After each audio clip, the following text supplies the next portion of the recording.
And when David was a little past the top of the hill, behold, Ziba, the servant of Mephibosheth, met him, with a couple of asses saddled, and upon them 200 loaves of bread, and 100 bunches of raisins, and 100 of summer fruits, and a bottle of wine. And the king said unto Ziba, What meanest thou by these? And Ziba said, The asses be for the king's household to ride on, and the bread and summer fruit for the young men to eat, and the wine that such as be faint in the wilderness may drink.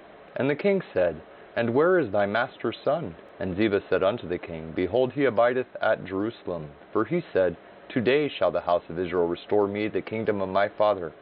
Then said the king to Ziba, Behold, thine are all that pertained unto Mephibosheth. And Ziba said, I humbly beseech thee that I may find grace in thy sight, my lord, O king. And when David came to Bahurim, behold, thence came out a man of the family of the house of Saul, whose name was Shimei, the son of Gera. He came forth and cursed still as he came. And he cast stones at David, and at all the servants of King David. And all the people and all the mighty men were on his right hand and on his left. And thus said Shimei, when he cursed, come out, thou bloody man, and thou man of Belial. The Lord hath returned upon thee all the blood of the house of Saul, in whose stead thou hast reigned. And the Lord hath delivered the kingdom into the hand of Absalom thy son. And behold, thou art taken in thy mischief, because thou art a bloody man. Then said Abishai the son of Zeruiah unto the king, Why should this dead dog curse my lord the king? Let me go over, I pray thee, and take off his head. And the king said, What have I to do with you, ye sons of Zeruiah? So let him curse, because the Lord hath said unto him, Curse, David. Who shall then say, Wherefore hast thou done so? And David said to Abishai, and to all his servants, Behold, my son, which came forth out of my bowels, seeketh my life. How much more now may this Benjamite do it? Let him alone, and let him curse, for the Lord hath bidden him. It may be that the Lord will look on mine affliction, and that the Lord will requite me good for his cursing this day. And as David and his men went by the way, Shimei went along the hillside over against him, and cursed as he went, and threw stones at him, and cast dust. And the king and all the people that were with him came weary and refreshed themselves there. And Absalom and all the people, the men of Israel, came to Jerusalem, and Ahithophel with him. And it came to pass, when Hushai the Archite, David's friend, was come unto Absalom, that Hushai said unto Absalom, God save the king, God save the king. And Absalom said to Hushai, Is this thy kindness to thy friend? Why wentest thou not with thy friend? And Hushai said unto Absalom, Nay, but whom the Lord, and this people, and all the men of Israel choose, his will I be, and with him will I abide. And again, whom should I serve? Should I not serve in the presence of his son? As I have served in his father's presence, so will I be in thy presence. Then said Absalom to Ahithophel, Give counsel among you what we shall do. And Ahithophel said unto Absalom, Go in unto thy father's concubines, which he hath left to keep the house, and all Israel shall hear that thou art abhorred of thy father. Then shall the hands of all that are with thee be strong. So they spread Absalom a tent upon the top of the house. And Absalom went in unto his father's concubines, in the sight of all Israel. And the counsel of Ahithophel, which he counseled in those days, was as if a man had inquired at the oracle of God. So was all the counsel of Ahithophel, both with David and with Absalom. Moreover, Ahithophel said unto Absalom, Let me now choose out 12,000 men, and I will arise and pursue after David this night. And I will come upon him while he is weary and weak-handed, and will make him afraid, and all the people that are with him shall flee. And I will smite the king only, and I will bring back all the people unto thee. The man whom thou seekest is as if all returned. So all the people shall be in peace. And the saying pleased Absalom well, and all the elders of Israel. Then said Absalom, Call now Hushai the Archite also, and let us hear likewise what he saith. And when Hushai was come to Absalom, Absalom spake unto him, saying, Ahithophel hath spoken after this manner. Shall we do after his saying? If not, speak thou. And Hushai said unto Absalom, The counsel that Ahithophel hath given is not good at this time. For said Hushai, Thou knowest thy father and his men, that they be mighty men, and they be chafed in their minds, as a bear robbed of her whelps in the field. And thy father is a man of war, and will not lodge with the people. Behold, he is hid now in some pit, or in some other place. And it will come to pass, when some of them be overthrown at the first, that whosoever heareth it will say, There is a slaughter among the people that follow Absalom. And he also that is valiant, whose heart is as the heart of a lion, shall utterly melt. For all Israel knoweth that thy father is a mighty man, and they which be with him are valiant men. Therefore I counsel that all Israel be generally gathered unto thee, from Dan even to Beersheba, as the sand that is by the sea for multitude, and that thou go to battle in thine own person.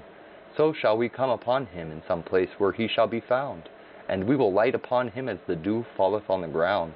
And of him and of all the men that are with him there shall not be left so much as one.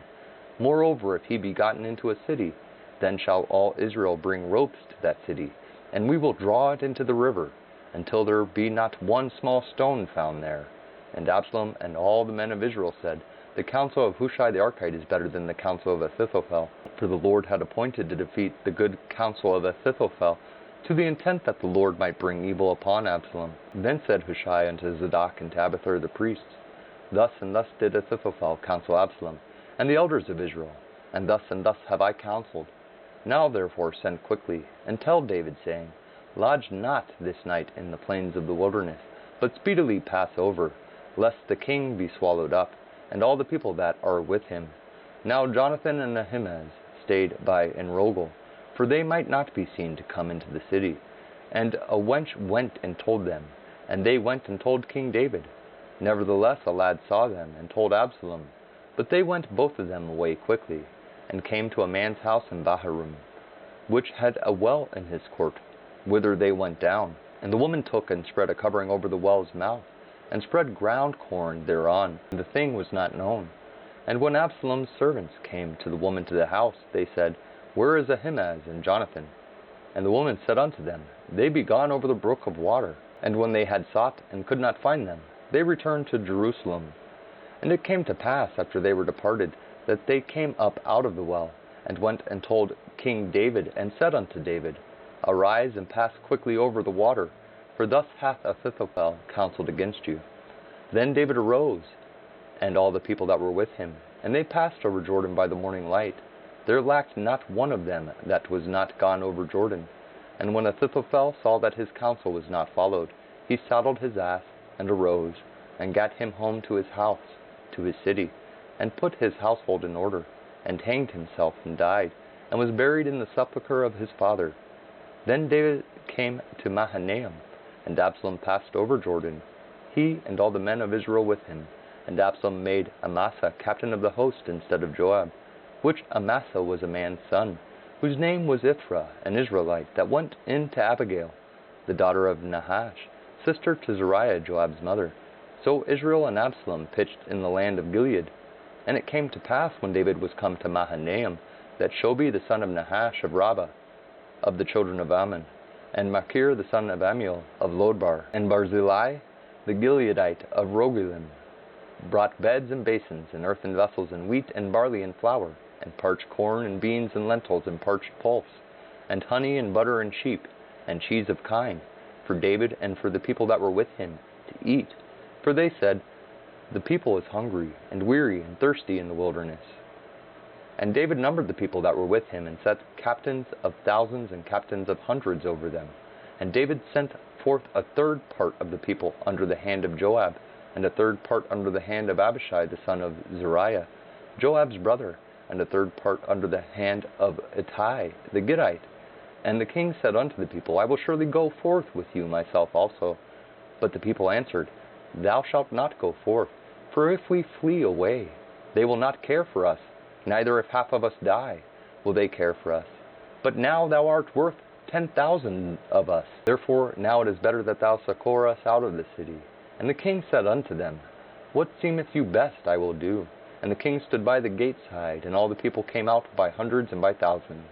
And the king commanded Joab and Abishai and Ittai, saying, Deal gently for my sake with the young man, even with Absalom. And all the people heard when the king gave all the captains charge concerning Absalom. So the people went out into the field against Israel, and the battle was in the wood of Ephraim. When the people of Israel were slain before the servants of David, and there was there a great slaughter that day of 20,000 men, for the battle was scattered over the face of all the country, and the wood devoured more people that day than the sword devoured. And Absalom met the servants of David, and Absalom rode upon a mule, and the mule went under the thick boughs of a great oak, and his head caught hold of the oak, and he was taken up between the heaven and the earth, and the mule that was under him went away. And a certain man saw it, and told Joab, and said, Behold, I saw Absalom hanged in an oak. And Joab said unto the man that told him, And, behold, thou sawest him, and why didst thou not smite him there to the ground? And I would have given thee 10 shekels of silver in a girdle. And the man said unto Joab, Though I should receive 1,000 shekels of silver in mine hand, yet would I not put forth mine hand against the king's son. For in our hearing the king charged thee, and Abishai, and Ittai, saying, Beware that none touch the young man Absalom. Otherwise I should have wrought falsehood against mine own life. For there is no matter hid from the king, and thou thyself wouldest have set thyself against me. Then said Joab, I may not tarry thus with thee. And he took 3 darts in his hand, and thrust them through the heart of Absalom, while he was yet alive, in the midst of the oak. And 10 young men that bare Joab's armor compassed about, and smote Absalom, and slew him. And Joab blew the trumpet, and the people returned from pursuing after Israel, for Joab held back the people. And they took Absalom, and cast him into a great pit in the wood, and laid a very great heap of stones upon him. And all Israel fled, every one to his tent.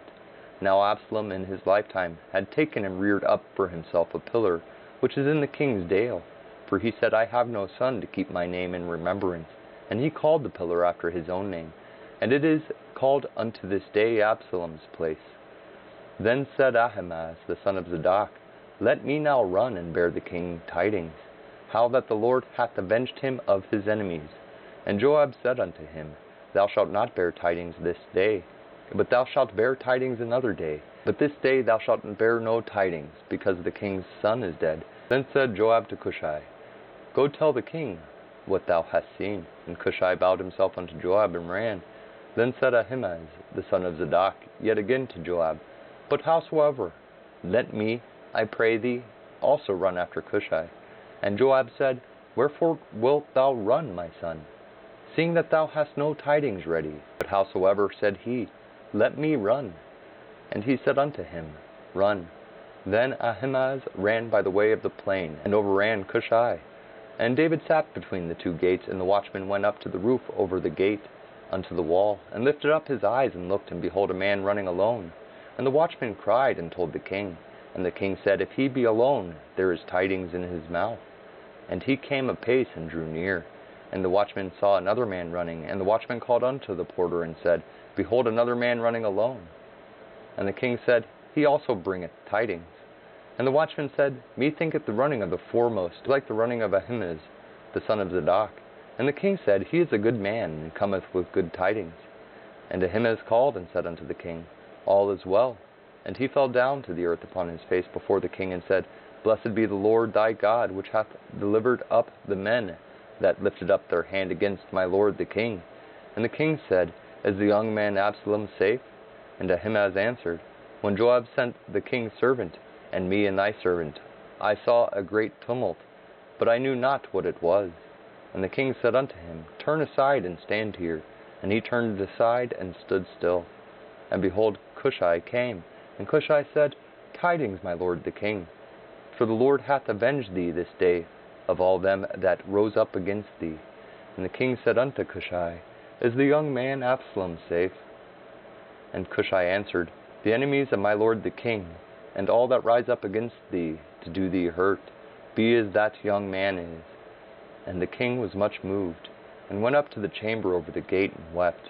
And as he went, thus he said, O my son Absalom, my son Absalom, would God I had died for thee, O Absalom, my son, my son.